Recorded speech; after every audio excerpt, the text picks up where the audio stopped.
阿尼玛卿，阿尼玛卿，责任为谁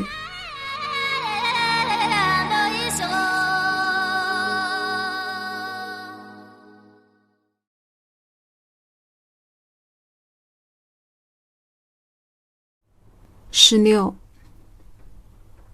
生计的标志远远即可望见，那高高飞扬的五色经幡，向阿尼玛卿问安，向诸佛菩萨问安。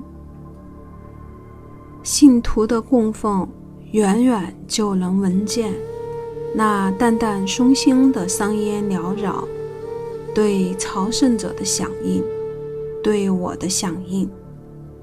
请举行有益于解脱的仪轨。17，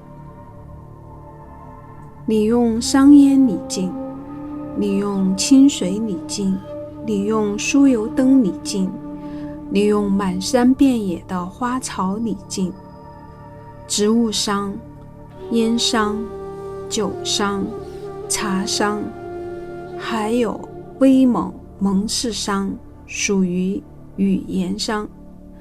毕竟那么多俗人，尤其是外人，源源不绝带来肉眼可见或不见的各种污染，需举行除秽与净化的仪轨。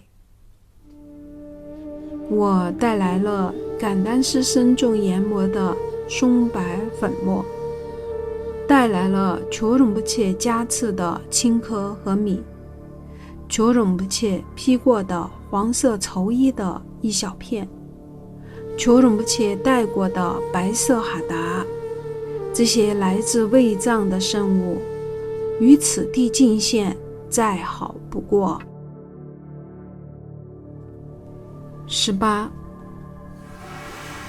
在高高的打雀孔嘎，看见了阿尼玛卿的后背多么沧桑，马的头骨散落于拉这的周围，可能有30-40个或者更多，有的刻满心咒，当属传统的祭祀方式，也可奉上一撮鬃毛。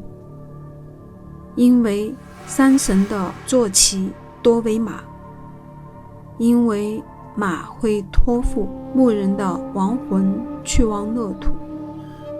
当马先于牧人而死，他的头骨是最好的祭品，或中阴路上的标记。